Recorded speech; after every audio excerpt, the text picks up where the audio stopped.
अस्सलाम वालेकुम। Programme night addition में हम आपको खुशामदीद कहते हैं। दुनिया भर में जिन ममालिक में आज ईद मनाई जा रही है उन सबको हमारी तरफ से बड़ी ईद की बड़ी खुशियाँ मुबारक और हम दुआ करते हैं कि ऐसी ढेरों ईदें और खुशियाँ आपकी मुंतज़िर रहें।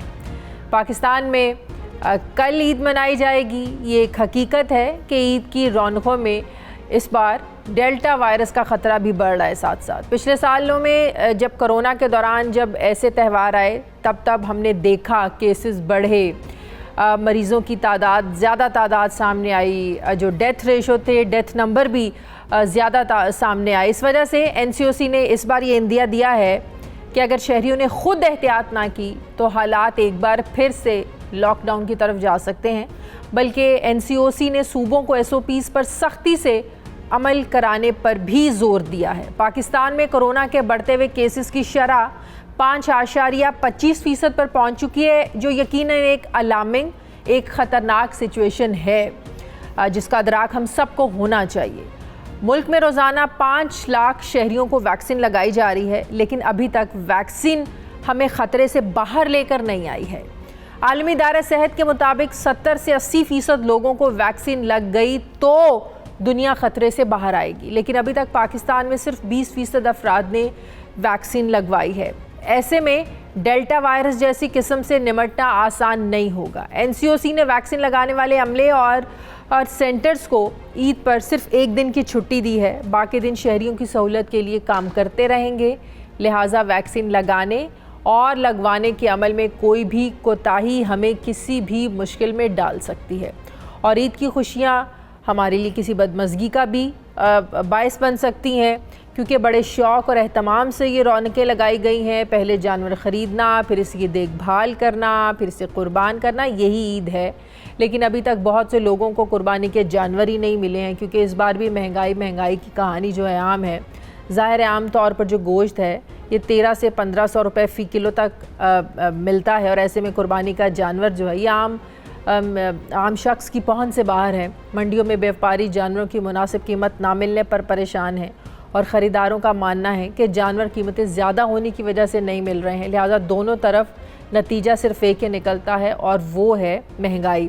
ख़रीदार मंडियों में जाते हैं लेकिन इस उम्मीद से वापस चले जाते हैं कि ईद के करीब आने पर व्यापारी जो हैं वो जानवर सस्ता देगा, लेकिन अब ईद में सिर्फ आज का ही दिन बाकी रह गया है, चंद घंटे ही बाकी रह गया और आज बारिश की वजह से व्यापारी ज़्यादा परेशान नज़र आए। और लेकिन इसके बावजूद रश तो देखने में आया मंडियों में। सूरत हाल क्या है मैं बात करूंगी। मुख्तलिफ़ शहरों से हमने आज अपने नुमाइंदों से इंफॉर्मेशन लेनी है ताकि हमें वो मुख्तलिफ़ शहरों में जो बकरा मंडियाँ लगी हैं, जानवरों की मंडियाँ लगी हैं, वो हमें बताएं, हालात बताएं, लेने वाले उनके क्या तासुरात हैं और जो बेचने वाले हैं बारिश की वजह से वो उनके हालात कितने ख़राब हुए हैं। किफ़ायत अली हमें कोयटा से ज्वाइन कर रहे हैं, कराची से शराज अहमद होंगे हमारे नुमाइंदे, शाहिद चौधरी लाहौर से हमें ज्वाइन कर रहे हैं, पेशावर से हमें ज्वाइन करेंगे इरफान मूसा ज़ई, इस्लामाबाद से होंगे हुसैन अहमद और उसके बाद हमें doctor Javed Akram vice chancellor university of health sciences, वो उनसे भी हम बात करेंगे कि डेल्टा वायरस इस ईद के दिनों में कितना बढ़ने का खदशा है। सबसे पहले मैं लाहौर में बात करूंगी हमारे नुमाइंदे शाहिद चौधरी से, जो यकीनन एक मंडी में खड़े हैं, उनसे मैं हाल जानूंगी। शायद सबसे पहले तो ये बताइएगा, सारा दिन बारिश होती रही तो क्या हालात हैं मंडी के? जो लेने वाले हैं क्या वो मुतमईन हैं, उन्हें जानवर मिल रहे हैं? SOPs का कितना ख्याल रखा जा रहा है? और व्यापारी आज बताया जा रहा था बारिश की वजह से बड़े परेशान थे। जी बिल्कुल शाजिया, आज सारा दिन जो है सुबह 4 बजे से बारिश हो रही थी, जो कि 12-1 बजे तक बारिश का सिलसिला जारी रहा। उस वक्त तक जो मवेशी मंडियों के अंदर शहरियों की आमद थी वो बहुत कम रही, जो व्यापारी थे वो बहुत परेशान रहे। लेकिन उसके बाद जैसे ही सूरज निकला है, बारिश कुछ रुकी है, तो इसके साथ ही बहुत ज़्यादा रश जो है हमें मवेशी मंडियों के अंदर देखने में आया। और जिस तरह आप बात कर रहे थे कोरोना के हवाले से, तो यहाँ पर SOPs पर किसी किस्म का कोई अमल दरामद होता हुआ दिखाई नहीं दिया। उसकी वजह है कि आखिरी दिन के चंद घंटे बाकी हैं और यहां पर रश जो है वो बहुत ज्यादा बढ़ चुका है। शहरी हर हाल में चाहते हैं कि अपना मनपसंद जानवर जो है वो खरीद कर सुन्नत इब्राहिमी जो है वो उसकी अदायगी कर सकें। लेकिन यहां पर जो व्यापारी हैं बिल्कुल मवेशी मंडियां बारिश के पानी की वजह से डूबी रहीं, उनको शदीद परेशानी का सामना सिचुएशन करना का पड़ा। लेने वालों को कोई फायदा हो रहा है, जाहिर है व्यापारियों को बारिश में जानवर संभालना भी मुश्किल हो जाता है, तो जाहिर है उनकी कोशिश होगी कि बस जो बेच दें जानवर, कुछ 2-4 हज़ार 10 हज़ार कम में भी बेचने पड़े। तो ऐसी सिचुएशन कुछ लग रही है, लेने वाला मुतमईन है, एक कोई सिचुएशन का फायदा हो रहा है, बारिश हो रही है, एक को जाहिर नुकसान होगा। शाजिया, इसमें जो है व्यापारियों ने अपना रेट जो है वो कम नहीं किया है। अच्छा। शहरियों की जानिब से गिला किया जा रहा है कि बहुत ज्यादा रेट हैं। जो बैल है वो भी तकरीबन 1.5 लाख से लेकर जो है उसकी 10 लाख तक कीमत मांगी जा रही है। जो एक अच्छा बकरा कह सकते हैं उसकी कीमत 50,000 से शुरू होकर 1.5-2 लाख तक मांगी जा रही है। तो व्यापारियों का कहना है कि उनके अखराजात जो हैं वो बहुत ज्यादा हो चुके हैं और यहाँ पर इंतजामात जो हैं वो इंतहाई नाकिस हैं। यहाँ पे चारा बहुत महंगा है, पानी और दीगर अशिया जो हैं वो खरीद कर महंगाई की वजह से उनकी कमर टूट गई है। जबकि शहरी कह रहे हैं कि किस तरह हम इतने ज्यादा महंगे जानवर जो है वो खरीद सके। पिछले साल की निस्बत 20,000 से लेकर 50,000 तक महंगा जानवर जो है वो फरोख्त किया जा रहा है, जिसकी वजह से शहरियों को अपनी जगह परेशानी है, व्यापारियों को अपनी जगह पर परेशानी है। और दूसरी बात जो आपने जिसकी निशानदेही की है कोरोना SOPs, तो यहाँ पर कोई SOPs पर अमल दरामद नहीं हो रहा। बहुत कम तादाद में लोगों ने मास्क का इस्तेमाल किया है। ज्यादातर जहाँ पे समाजी फासला जो है उसका बिल्कुल ख्याल नहीं रखा जा रहा। रश बहुत ज्यादा है और कोशिश कर रहे हैं शहरी के ज्यादा से ज्यादा जो है अपना मनपसंद जानवर जो है वो खरीद सके। बारिश की वजह से मजीद मुश्किलात बढ़ गई क्योंकि सुबह के वक्त खरीदारी नहीं हो सकी और इस वक्त खरीदारी के लिए बहुत ज्यादा रश जो है वो हम मवेशी मंडियों के अंदर इस्लामाबाद चलते हैं। हुसैन हमारे नुमाइंदे मौजूद हैं। हुसैन, इस्लामाबाद की मंडियों में क्या सूरत हाल है? जिस जगह पर आप मौजूद हैं इस्लामाबाद में बारिश कितनी हुई और क्या हालात है मंडियों के? जो जानवर लेने आ रहे हैं उनके लिए क्या मुश्किलात हैं और कीमतें क्या है जानवरों की? क्या वहाँ भी लोग परेशान हैं?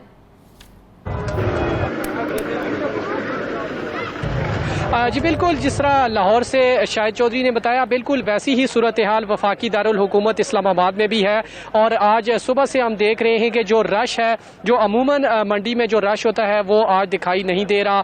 एक तो महंगाई बहुत ज़्यादा है, जो जानवर हैं उनकी कीमतें बहुत ज़्यादा बढ़ चुकी हैं, आसमान तक जो है वो पहुँची हैं। कोरोना वायरस भी है, उसका भी एक खौफ है, ख़तरा है। इसके अलावा जो नई लहर है डेल्टा वायरस की, उससे भी शहरी जो है वो काफ़ी परेशान दिखाई दे रहे हैं। अगर इस्लामाबाद की बात करें तो गुज़श्ता साल की निस्बत इस साल जो जानवरों की कीमतें हैं वो तकरीबन 20,000 जायद जो है वो इस कीमतें जो है वो रखी गई हैं। जो नॉर्मल बकरा या दुम्बा जो है वो 50,000 से जो है वो शुरू हो रही है उसकी कीमत। इसी तरह जो बैल हैं वो तकरीबन 1.5 लाख से 2 लाख के दरमियान जो है वो स्टार्टिंग उनकी जो है वो कीमत शुरू हो रही है। और महंगाई जो है वो बहुत ज़्यादा अपने उरूज पर पहुंची हुई है। शहर इक़्तिदार की बात करें तो इस वक्त में सैदपुर विलेज में मौजूद हूँ, जहाँ पर जो है सबसे बड़ी मंडी होती है, लेकिन आज हम देख रहे हैं कि उस तरह रश नहीं दिखाई दे रहा। यहाँ पर पिछले साल या उससे पिछले साल जो है वो तिल धरने को जगह नहीं होती थी जब हम यहाँ आते थे। या बारिश की वजह से लोग निकल ही नहीं रहे हैं? जी देखिए, यहाँ पर तो महंगाई ही कह सकते हैं क्योंकि यहाँ तो धूप निकली हुई है, यहाँ पर उस तरह बारिश नहीं है जिस तरह दीगर शहरों में बारिश हुई है। क्योंकि बारिश यहाँ पर रात को हुई थी, आज सुबह से जो है वो मौसम बिल्कुल साफ है, खुशगवार है। हल्की जो है वो बूंदाबांदी तो हुई है 1-2 बार, लेकिन यहाँ पर उस तरह बारिश जो है वो नहीं कहा जा सकता क्योंकि अभी भी तेज धूप है। और जो लोग आ भी रहे हैं वो SOPs को कितना फॉलो कर रहे हैं? जी बिल्कुल, पहले तो यहाँ पर जो SOPs थी कोरोना की उस पर जो है वो कोई खास ख्वाह जो है वो अमल दरामद नहीं हो रहा था। लेकिन उसके बाद इंतज़ामिया की जानिब से जो है वो यहाँ पर आए हैं इंतज़ामिया, और उनका ये कहना था कि यहाँ पर जो SOPs पर अमल दरामद नहीं होगा उनको जो है वो जुर्माने किए जाएंगे। और साथ साथ यहाँ पर चूँकि ये तमाम जो स्टॉल हैं यहाँ पर CDA जो है कैपिटल डेवलपमेंट अथॉरिटी जो कि तरक्याती इदारा है इस्लामाबाद का, वो इसको हैंडल कर रहा है और वो वक्फे से यहाँ पर चक्कर भी लगा रहे हैं और जो यहाँ पर वायलेशन हो रही है उस पर जो है वो जुर्माने भी किए जा रहे हैं। ठीक है, कोयटा चलते हैं किफ़ायत अली के पास। किफ़ायत, आप बताएं, आप जिस मंडी में मौजूद हैं वहाँ क्या हालात हैं? जी देखिए, कोयटा में तकरीबन 15 मुख्तलिफ मकामात पर मवेशी मंडियाँ लगाई गई थी जहाँ पर जानवर मौजूद हैं। इस वक्त भी हम देख रहे हैं कि तमाम तर मवेशी मंडियों में आवाम का बहुत ज़्यादा रश है।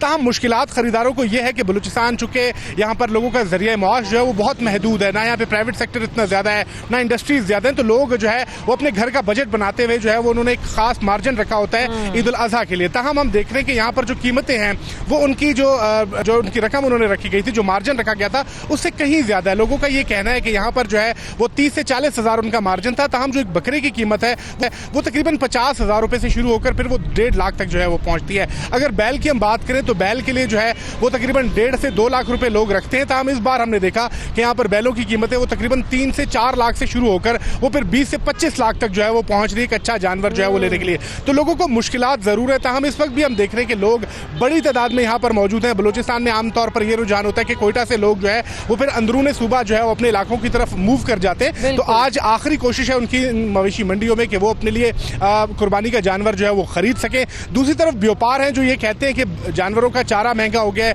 अद्वियात महंगी हो गई, तो वो किसी सूरत जो है वो कीमतें कम नहीं कर सकते। लोगों की ये कोशिश थी कि शायद आखिरी दिनों में कीमतें कम होंगी तो वो जानवर ले लेंगे। तब मुश्किलात बहुत ज्यादा यहाँ पर भी हम देख रहे हैं, और जो गरीब तबका है, जो मुतवसत तबका है, उसके लिए बहुत मुश्किलात है। ठीक है, आप पेशावर चलते हैं। इरफान मूसा से। इरफान, आप पेशावर के हालात बताइएगा, यहाँ पर क्या हालात है मंडियों के, खासकर SOPs के हवाले से। हमारा ये प्रोग्राम इस तरह करने का आज मकसद ये है, आप लोगों मुख्तलिफ शहरों की सूरत हाल जानने का मकसद ये है ताकि पता चल सके कि मंडियों में SOPs की क्या सूरत हाल है, जो बेचने वाले हैं और जो ख़रीदने वाले हैं वो SOPs को फॉलो कितना कर रहे हैं, क्योंकि बहुत ज़्यादा डेल्टा वायरस बढ़ने के जो ख़तरात हैं वो बढ़ते जा रहे हैं, केसेस बहुत ज़्यादा सामने आ रहे हैं। तो ज़रा हालात बताइएगा पेशावर के। शाजिया, बिल्कुल पेशावर की जो हालात है वो भी मुल्क के दीगर जो शहर है उससे मुख्तलिफ नहीं है। अगर SOPs की बात की जाए तो SOPs पर बिल्कुल अमल दरामद नहीं हो रहा। बिल्कुल लोग जो है वो अब कोरोना को अब भी जो है वो संजीदा नहीं ले रहे, चूँकि चौथी लहर आ चुकी है और पेशावर में केसेस भी रिपोर्ट हुए, लेकिन हम देख रहे हैं कि ना ही लोग जो है वो SOPs का ख्याल रख रहे हैं। मास्क का बिल्कुल इस्तेमाल नहीं हो रहा, हज़ारों की बल्कि लाखों की तादाद में यहाँ पर लोग हैं, लेकिन चंद ही लोगों ने सिर्फ मास्क इस्तेमाल कर रहे हैं, लेकिन सैनिटाइज़र का तो बिल्कुल ही इस्तेमाल नहीं हो रहा। पहले जो था यहाँ पे गुज़िश्ता साल हुकूमत की जानिब से जो एंटर होते थे तो मास्क जो है वो लाजमी था, और उसके साथ साथ सैनिटाइज़र के जो गेट्स थे वो लगाए गए थे बाकायदा। सैनिटाइजर जोड़ने के बाद जो थे लोग अंदर मंडी में दाखिल होते थे।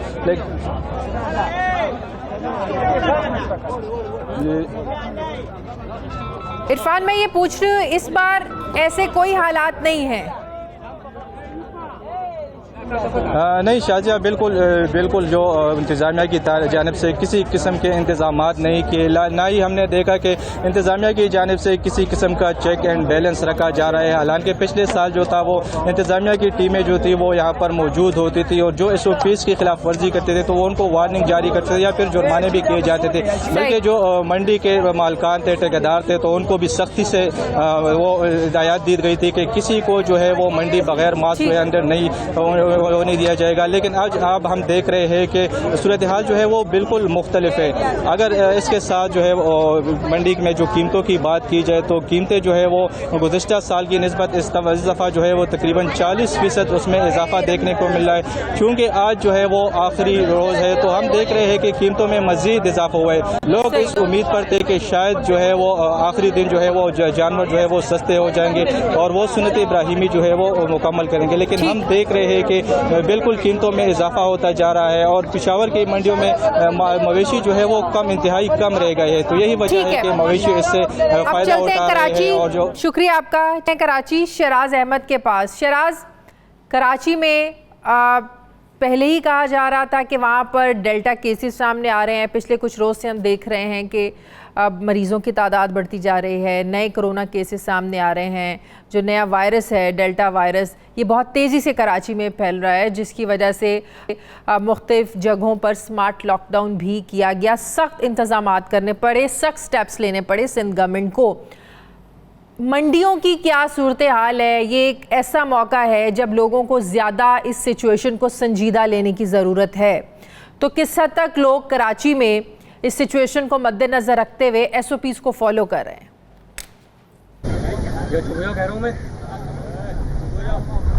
जी बिल्कुल, वैसे तो सिंध हुकूमत और वफाकी हुकूमत की जानिब से बार बार हिदायतनामे भी जारी किए गए, ऐलानात भी किए गए और ज़िला इंतज़ामिया की जानिब से बार बार अहकामात भी जारी किए गए कि SOPs पर सख्ती से अमल दरामद किया जाए, क्योंकि कोरोना वायरस की जो डेल्टा वेरिएंट है वो कराची में काफ़ी ज़्यादा तेज़ी से फैल रहा था और इस हवाले से शहरियों को काफ़ी ज़्यादा एहतियात करने की तदाबीर भी की गई थी। लेकिन अमली इक़दाम हमें कहीं भी होते हुए दिखाई नहीं दे। ईद कुर्बान से कबल शहर भर के मुख्तलिफ इलाकों में मवेशी मंडियाँ सज गईं। इसके अलावा शहर की जो बड़ी मवेशी मंडियाँ हैं जिसमें सोराब गोट मवेशी मंडी, मलीर मवेशी मंडी और इसके अलावा भैंस कॉलोनी मवेशी मंडियों में भी बड़ी तादाद में शहरियों की आमदोरफ्त का जो सिलसिला है वो देखा गया। लेकिन इंतज़ामिया की जानिब से कहीं भी हमें SOPs पर अमल दरामद होते हुए दिखाई नहीं दिया।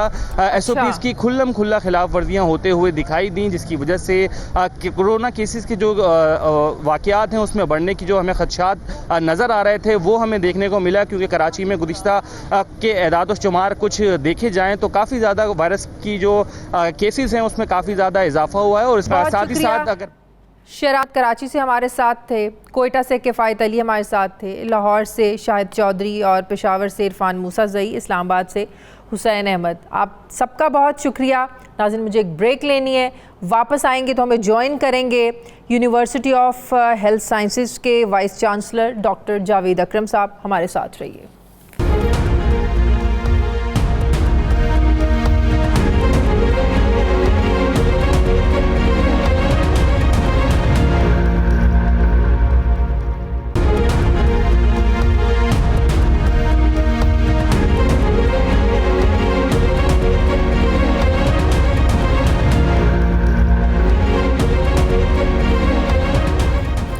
ब्रेक के बाद एक बार फिर से आपको खुशामदीद कहते हैं। यूनिवर्सिटी ऑफ हेल्थ साइंसेज के वाइस चांसलर डॉक्टर जावेद अकरम साहब मुझे ज्वाइन कर रहे हैं। अस्सलाम वालेकुम डॉक्टर साहब, बहुत बहुत शुक्रिया। डॉक्टर साहब, अभी आपसे बात करने से पहले कराची, कोयटा, लाहौर, पेशावर, इस्लामाबाद के नुमाइंदों से हम बात कर रहे थे और आज ये सेगमेंट करने का मेरा मकसद ये था कि हम जान सकें कि जो जानवरों की मंडियाँ बनाई गई हैं मुख्तलिफ शहरों में, वहाँ पर SOPs में कितना अमल दरामद हो रहा है। तो आप यकीन करें, जितने भी मेरे रिपोर्टर से बात हुई सब यही कह रहे थे, किसी भी मंडी में, किसी भी शहर में SOPs को बिल्कुल भी फॉलो नहीं किया जा रहा। लास्ट ईयर तो हुकूमत ने कुछ इंतज़ामात किए थे, कुछ SOPs बनाए थे वहाँ के लिए, मंडियों के लिए, लेकिन इस बार ऐसा कुछ नहीं नज़र आ रहा। तो ऐसी सिचुएशन में जब डेल्टा वायरस बहुत तेज़ी से फैल रहा है तो ईद के बाद आपको लगता है कि सिचुएशन बहुत अलार्मिंग हो जाएगी?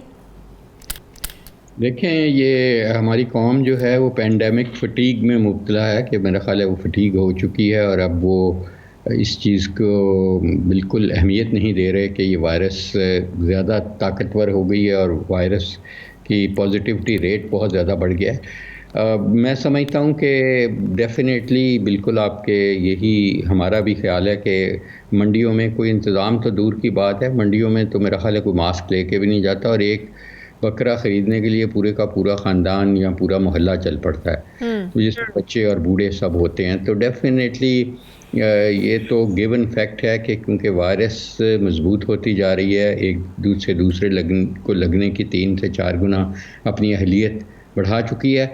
आइडियली तो ये होना चाहिए कि हमें भी उतनी एहतियात बढ़ा लेनी चाहिए थी और हमें इस कराची में केसेस बहुत ज़्यादा सामने आ रहे हैं।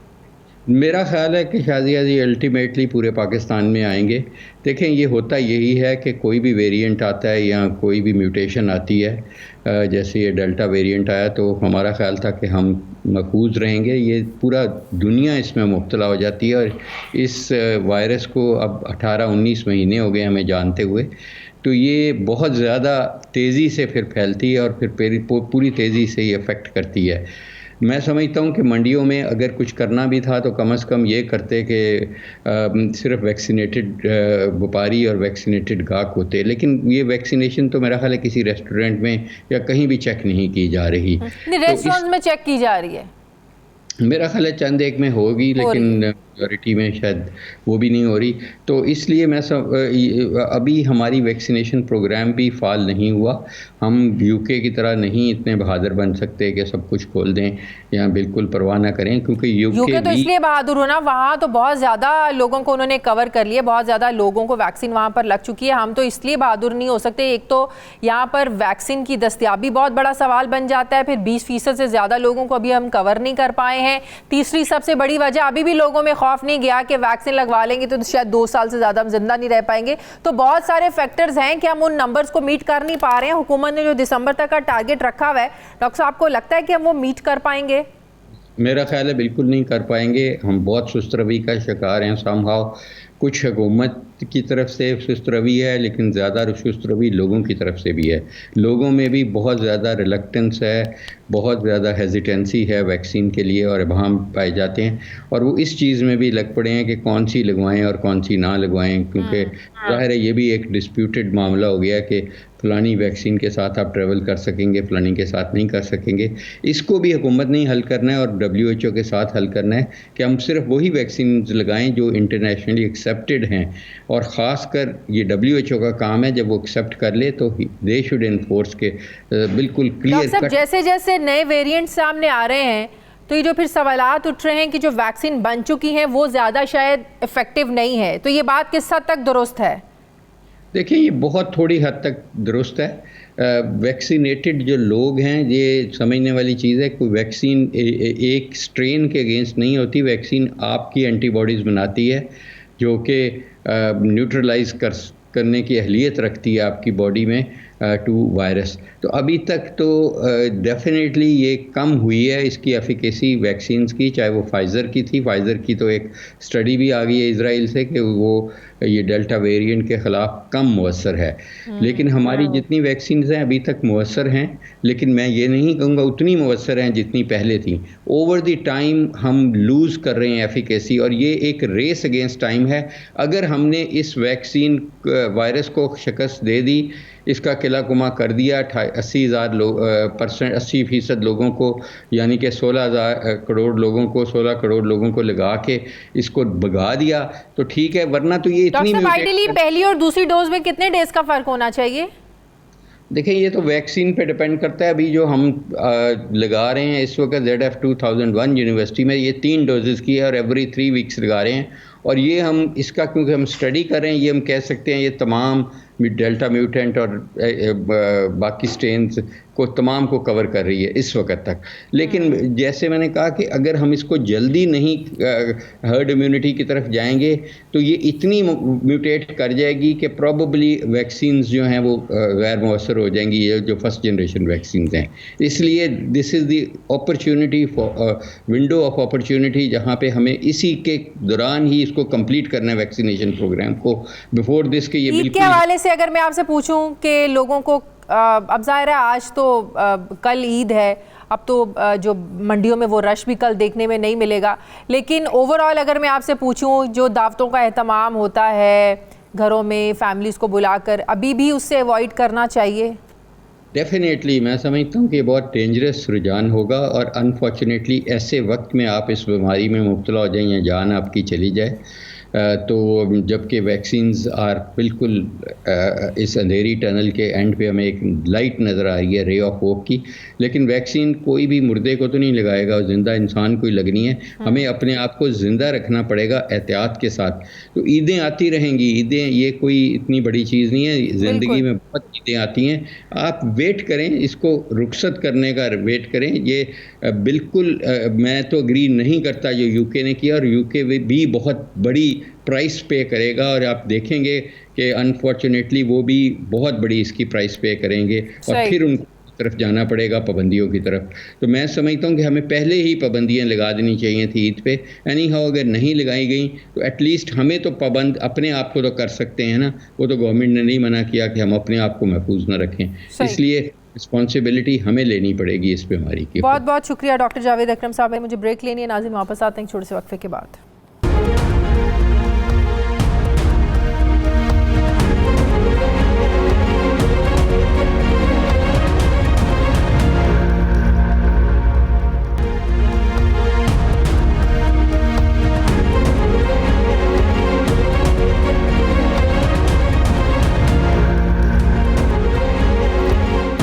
ब्रेक के बाद एक बार फिर से आपको खुशामदीद कहते हैं। नाज़रीन, पाकिस्तान की सारी सियासत इस वक्त आज़ाद जम्मू और कश्मीर के इलेक्शंस के इर्द गिर्द घूम रही है। बड़े बड़े बयानात, दावे, वादों के बीच इल्ज़ामात में सियासी जमातों के इनफरादी मकासद साफ नज़र भी आ रहे हैं। रवायती तौर पर इस्लामाबाद की हुक्मरान जमात इंतखाबात जीतती हुई नज़र आ रही है, लेकिन अपोजिशन किसी भी अपसेट के लिए न सिर्फ भरपूर कोशिशों में लगी हुई है बल्कि बड़े बड़े जलसों में इतने ही बड़े बड़े दावे भी किए जा रहे हैं। मुस्लिम लीग नून की इलेक्शन मुहिम मरीम नवाज़ की सरबराही में जारी रही। वो न सिर्फ कश्मीरियों को ये बावर करवाती रहीं कि वो कश्मीर की बेटी हैं, बल्कि हुकूमत पर कश्मीर का सौदा करने का इल्ज़ाम भी हर जलसे में लगाया गया। जबकि हुकूमती मुहिम को वज़ीर-ए-आज़म इमरान खान खुद चलाते हुए नज़र आए। बहुत से जलसों से उन्होंने खुद खिताब किया। 25 जुलाई को आज़ाद कश्मीर की कानून साज असम्बली की 45 नशिस्तों पर इलेक्शन होने जा रहा है, जिसमें 32,20,546 वोटर्स अपनी राय का इजहार करने जा रहे हैं। इसमें पाकिस्तान में मुकीम वोटर्स की तादाद 4,03,456 है। हतमी फहरिस्त के मुताबिक 33 हलकों में 602 उम्मीदवार सामने आए हैं, जबकि कश्मीरी मुहाजिरीन जो पाकिस्तान में रहते हैं उनकी 12 हलकों में 122 उम्मीदवारों के दरमियान मुकाबला होगा। आज़ाद कश्मीर के वोटर्स ने हमेशा ही हुकूमत वक्त को वोट देकर जो है फ़तह से हमकनार किया है ताकि इनके जो इंतज़ामी जो मामलात हैं, फाइनेंशियल मामलात हैं, ये बेहतर तौर पर चलाए जा सके। GB के इलेक्शन में भी ऐसे होता रहा है। 25 जुलाई को फैसला हो जाएगा कि कश्मीरी चाहते क्या हैं, लेकिन ईद उल अज़हा की छुट्टियों की वजह से जलसे जुलूस ख़त्म हो गए हैं। सियासी लीडर ईद और इलेक्शन डे की ज़ाहिर है तैयारियों में लग गए हैं। इस वक्त सियासत को ईद की छुट्टियों ने ब्रेक लगा दी है। इसी पे बात करने के लिए नाज़रीन मुझे ज्वाइन कर रहे हैं मुस्लिम लीग नून के सीनियर रहनुमा मोहम्मद ज़ुबैर साहब। अस्सलाम वालेकुम, बहुत बहुत शुक्रिया ज़ुबैर साहब आपका। ज़ुबैर साहब, सुबह ईद है, ईद की पहले मुबारकबाद ले लें। तैयारियां हो गई हैं सर ईद की? महंगाई की वजह से परेशान तो नहीं है? नहीं, परेशानी तो है जब से ये हुकूमत आई है। महंगाई की वजह से तैयारी तो एक तो वैसे भी ज़ाहिर है तैयारी का ताल्लुक होता है आप कितने पैसे खर्च कर सकते हैं। और मैं तो आज ही पहुंचूं वापस कराची। कश्मीर की कैंपेन के बाद तो नहीं तैयारी मतलब जानवर ले लिए। कोरोना बहुत ज्यादा है, बहुत ज्यादा है। 25% से ऊपर पॉजिटिविटी रेट है। तो एहतियात जहाँ लोग ज्यादा कर रहे हैं तो मेरा ख्याल है घरों पर ही बैठेंगे। ईद पे घरों में बैठे, लेकिन जो इतने बड़े बड़े जलसे करके आए हैं वहाँ कोरोना फैलने का खर्चा नहीं था ज़ुबैर साहब? नहीं, फैक्ट्स होते हैं ना, बिल्कुल मुख्तलिफ है। यहाँ 25% से ऊपर पॉजिटिविटी रेट है, वहाँ 1.5% था। तो मतलब थोड़ा सा एक कॉमन सेंस भी यूज करनी पड़ती है ना कि जी वहाँ उधर कोई ऐसा खतरा नहीं था। गिलगित में बहुत ज्यादा है, इस्लामाबाद में बढ़ गया है, लाहौर में जिस तरह कम है। तो गो बाय स्टैटिस्टिक्स। अब तो लाहौर में भी केसेस बढ़ते जा रहे हैं डेल्टा वायरस के। अच्छा, मुझे ये बताएं क्या उम्मीद है? बड़ी ज़बरदस्त कैंपेन रही, हुकूमत के भी बड़े बड़े जलसे देखे, नून लीग के भी बड़े बड़े जलसे देखे, तो क्या कुछ तारीख बदल सकती है? मेरा ख्याल है अपने नाजरीन को जहाँ जहाँ मरीम नवाज ने जलसे किए और इमरान खान ने जलसे किए हैं आधी स्क्रीन पर डाल दें, दोनों के बाग में डाल दें इमरान खान का जलसा और मरीम नवाज के भी डाल दें। वो जो एक ग्लिम्पसेस आए थे जिसमें बग्गी में लेके गए थे मरियम को, वो जलसा गाह से बाहर हैं, वो जलसे के अंदर नहीं है। आप सोचिए कि और ये नेचुरल फिनोमेना है। हम एक ऑपोजिशन पार्टी है, हमें कोई वो नहीं है कि जी हम और फिर बंदे इकट्ठे किए हुए। वहां आप सिर्फ उनके चेहरों का क्लोज ग्लिम्स लें कि आप डिफरेंस देखें कि पैशन और प्यार और मोहब्बत और कमिटमेंट उनकी है क्या।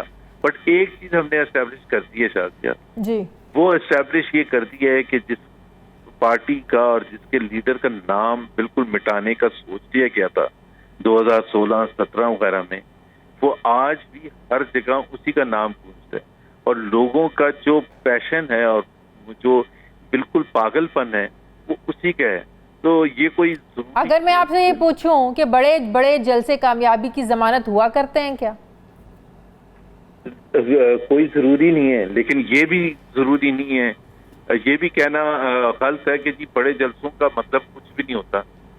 अगर उसका कुछ नहीं होता तो दुनिया भर में फिर कैंपेन ही ना हुआ करे। अमेरिका में इलेक्शन होते हैं, यूके में इलेक्शन होते हैं, इंडिया में होते हैं, हर जगह होते हैं, तो जलसे जुलूस होते हैं ना। वो एक इंडिकेटर होता है और बड़ा स्ट्रॉन्ग इंडिकेटर होता है। लेकिन अब कहा यह जाता है कि अब आज़ाद कश्मीर में यहाँ पर मरीम नवाज साहिबा कितनी बार आई होंगी, इमरान खान साहब कितनी बार आए होंगे यहाँ पर, तो लोग इसलिए भी उमड़ आते हैं अपने लीडर को देखने के लिए। चलो जलसों के बहाने ही सही, अब लाहौर के जलसे देख लें, पिंडी में जलसे कभी किसी पार्टी को करने पड़ जाए तो दूसरे शहरों से लोगों को लाकर जलसा गाह को भरना पड़ता है। ये भी एक बहुत बड़ा फैक्टर है, ये एक हकीकत है। नहीं, लेकिन बिल्कुल सही बात है कि जब कोई लीडर आता है तो उसको देखने की वो तो होती है, सबको ख्वाहिश होती है, जो पागलपन होता है मरियम नवाज आ रही हैं तो लोग आएंगे, औरतें आएंगी।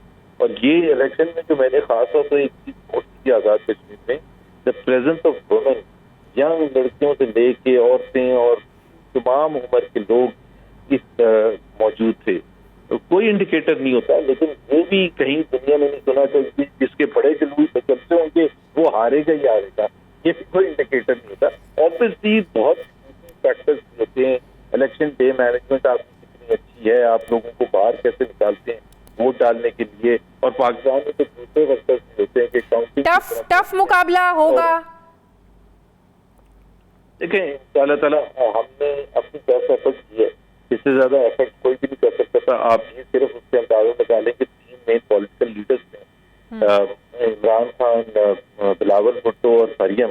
सबसे ज्यादा जलूस जो है वो मरियम नवाज ने, सबसे ज्यादा टाइम उन्होंने गुजारा है, और हम समझते हैं कि हमारा बहुत अच्छा रिजल्ट आना चाहिए।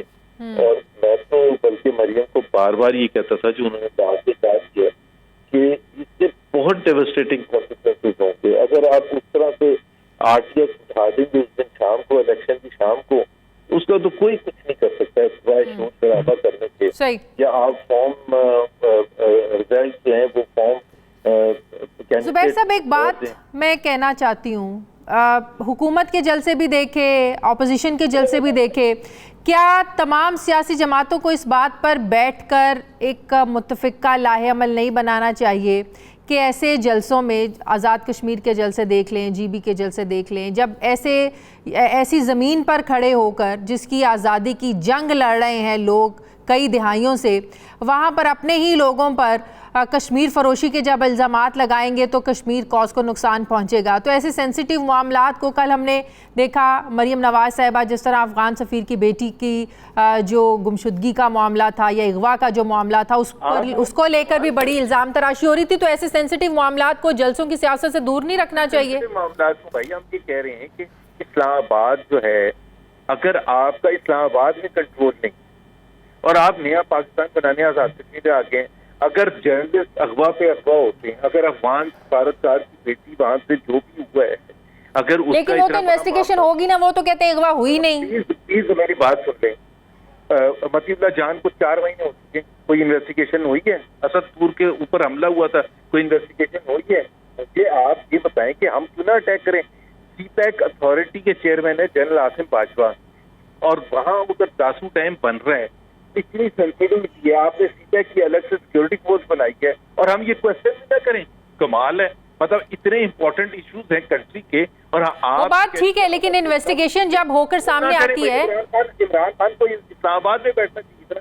अगर उसने नवाज शरीफ को ही गालियां देनी तो वहां से टेप भेज देता, वहां कंट्रोल करता ना बैठ के। इंटीरियर मिनिस्टर भी साथ जा रहे हैं भाई। इंटीरियर मिनिस्टर, आप मुझे एक चीज बताएं शाजिया, इंटीरियर मिनिस्टर आके ये एक्सप्लेन करते हैं कि ये क्यों खराबी हुई है। रेल एक्सीडेंट इसलिए हुआ है, मतीउल्लाह जान गायब हो गए, फलाना ये हो गया, चाइनीज मारे गए हैं, चमन में अटैक हो गया, हमारे सिक्योरिटी फोर्सेस पर अटैक हो रहा है। अचीवमेंट बताएं कि जी हमने ये अचीव किया, छाती पर हाथ रख के। 72 घंटों की इन्वेस्टिगेशन से ये बात हुकूमत सामने लेकर आई है, आप लोगों को फिर इस पर यकीन नहीं है कि वो कह रहे हैं कि अगवा हुआ ही नहीं था, अगवा का मामला ही नहीं है, सारा ड्रामा है। तो ड्रामा असदपुर का हुआ था तो ड्रामा था, तो क्या हुआ? 2 महीने हो गए, कहाँ है रिपोर्ट?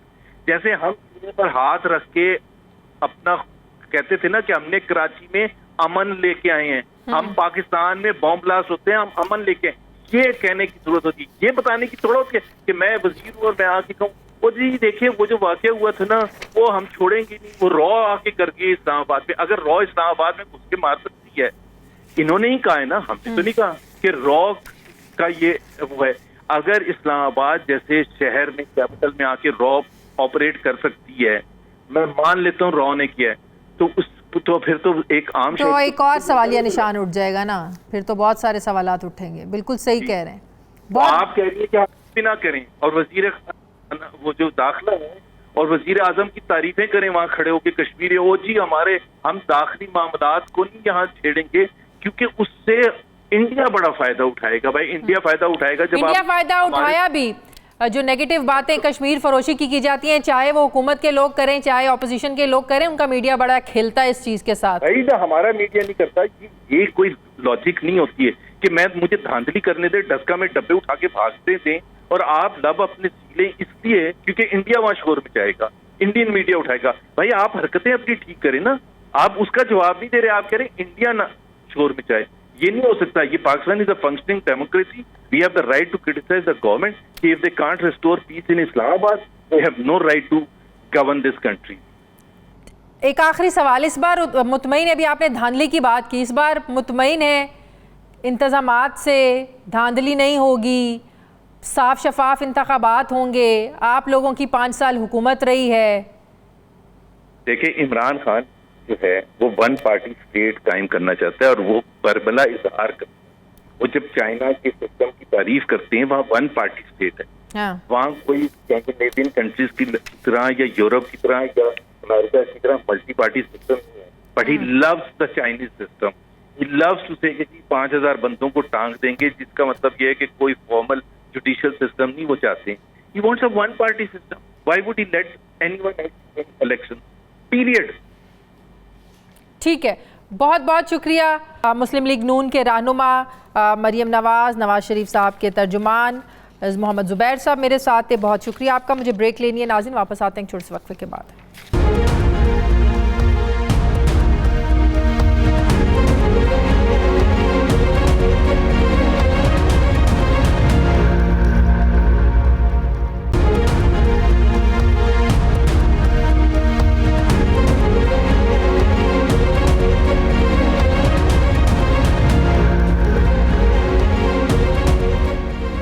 ब्रेक के बाद एक बार फिर से आपको खुशामदीद कहते हैं नाज़रीन। हुकूमत महंगाई के बावजूद मईशत में बेहतरी की दावेदार है, जबकि हुकूमत के अपने शुमारियात के इदारे ने अपनी रिपोर्ट में जो सारी गलत फहमियाँ हैं कि महंगाई नहीं है, इसको दूर करके रख दिया है। शुमारियात का इदारा ये बताता है कि मुल्क भर में महंगाई में मुसलसल 5वें हफ्ते रिकॉर्ड इजाफा हुआ है। आटा, घी, चीनी समेत 23 बुनियादी अशियाए ज़रूरियात ज़िंदगी जो हैं ये मज़ीद महंगी हुई हैं। गुज़श्ता हफ्ते भी महंगाई में इजाफा रिकॉर्ड किया गया है। दूसरी तरफ पेट्रोल की कीमतों में जो मुसलसल इजाफा हो रहा है, ये एक बहुत बड़ी वजह बन रहा है महंगाई का।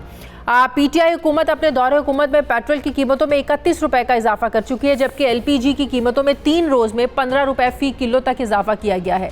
पेट्रोलियम मसनूआत की कीमतों के इजाफे पर हुकूमती वज़रा ये दलील पेश करते नज़र आते हैं कि पेट्रोल आलमी मंडी में कीमतें बढ़ने की वजह से मजबूरी में बढ़ाना पड़ा। लेकिन सवाल ये पैदा होता है कि अगर हुकूमत पेट्रोल की कीमतों का खित्ते में मौजूद दूसरे ममालिक से तकाबुली जायज़ा पेश करती है, तो वो इन्हीं ममालिक से फ़ीकस आमदनी का मवाजना क्यों नहीं करती है, जिस पर आवाम की जो कुव्वत ख़रीद है इसका दारोमदार होता है। अब जहाँ आवाम महंगाई की वजह से परेशान है, वहीं गैस के बहरान और बिजली की लोड शेडिंग से भी सनतें और घरेलू सार्फिन जो हैं ये भी परेशान है, जिसकी एक बड़ी वजह बद इंतज़ामी और गैस की किल्लत करार दी जा रही है। इस वक्त मुल्क में बिजली की पैदावार में इजाफे के हुकूमती दावों के बावजूद लोड शेडिंग में इजाफा हो चुका है। ज़राए के मुताबिक पावर कंपनियों को LNG नहीं मिल रही है, जबकि जो फर्नेस ऑयल है वो बिजली घरों को चलाने के लिए काफ़ी नहीं है। ज़राए ये दावा करते हैं कि जुलाई के दूसरे और तीसरे हफ्तों में LNG के 2 जहाज़ों की सप्लाई के लिए टेंडर्स को महंगा जानकर 11.77 और 11.66 डॉलर फ़ी metric million British thermal unit इसको छोड़ दिया। लेकिन 4 दिन के बाद इन्हीं में से एक कंपनी को ज़्यादा पैसे दिए, यानी 12.78 फ़ी MMBTU पर मुआहदा किया गया, महंगे दामों बाद में ख़रीदा गया और फिर एक को तो मुकम्मल तौर पर छोड़ दिया गया। मतलब ये कि एक ही कंपनी से LNG नहीं ली गई, जिसकी वजह से बिजली की पैदावार में कमी हुई। फिर इस शॉर्टेज को पूरा करने के लिए इस कंपनी से महंगा मुआहदा करना पड़ा। इस कहानी पर वज़ीर तवानाई हमाद अज़हर कहीं बिजली के इस बहरान को आर्जी कहते हैं, तो कहीं आसमानी बिजली को जवाज़ बनाते हैं कि हब पावर प्लांट पर आसमानी बिजली गिरने और मंगला डैम से पानी के कम अखराज की वजह से कुछ मकामी गैस की पैदावार को बिजली के शोबे की तरफ मोड़ा गया है। इस बंदोबस्त को आर्जी इंतज़ाम कहा जा रहा है। अब सवाल यह है कि 3 साल गुजर जाने के बावजूद हुकूमत पावर सेक्टर में जो बद इंतज़ामिया हैं और फिर ईंधन की बरवक्त सप्लाई से मुतालिक जो सवालात उठते आ रहे हैं, इस पर कोई ठोस पॉलिसी बनाने से कासिर क्यों है, इसी पर मैं बात करूंगी। नाज़रीन, मुझे ज्वाइन कर रहे हैं माहिर मौशियात डॉक्टर आबिद सुलेहरी साहब। अस्सलाम वालेकुम, बहुत बहुत शुक्रिया डॉक्टर साहब आपका। डॉक्टर साहब, डॉलर की कीमत में इजाफा हो रहा है, महंगाई भी बढ़ती जा रही है, जिसकी एक बहुत बड़ी वजह है पेट्रोल की कीमतों का बढ़ना, गैस की कीमतों का बढ़ना। बिजली महंगी है लेकिन उसके बावजूद नहीं मिल रही है लोगों को, पूरी पूरी रात लोड शेडिंग रहती है, पूरी पूरी रात बिजली गायब रहती है। सर, 3 साल इस हुकूमत की कारकर्दगी में आप इन इंतजामात को क्या वाकई समझते हैं? क्या ये उज़र बिल्कुल दुरुस्त है कि अगर आलमी मंडी में तेल की कीमतें बढ़ेंगी तो पाकिस्तान में भी ज़रूर बढ़ेंगी, लेकिन जब हम सवाल उठाएं कि खित्ते के बाकी ममालिक में फ़ीकस आमदनी और पाकिस्तान में फ़ीकस आमदनी, तो सर यहाँ पर इन लोगों के पास कोई जवाज़ नहीं होता। तो क्या फिर इस जवाज़ को दुरुस्त मांगना चाहिए आलमी मंडी की कीमतों के साथ पाकिस्तान में कीमतें जो बढ़ती हैं?